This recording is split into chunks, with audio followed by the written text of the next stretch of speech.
पीरों को मानते हैं, पीर हो ये हमारे दीनपुर वाले,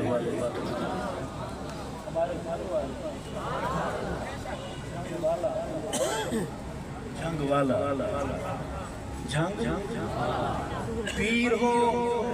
जो बोले तो खुशबू आए, जो मोहम्मद की जमात का एहतराम करता हो, दाढ़ी चट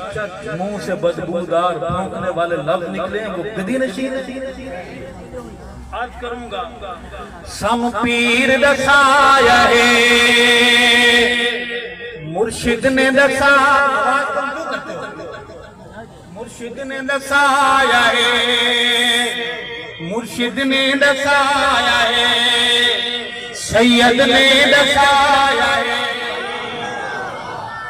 परेशान हो रहे हैं कि है दर ने दसाया है, मुर्शिद ने दसाया है, सैयद ने दसाया है, जनाजा बीबी ज़हरा का अबू बकर पढ़ाया है, जनाजा बीबी फातिमा का अबू बकर पढ़ाया है,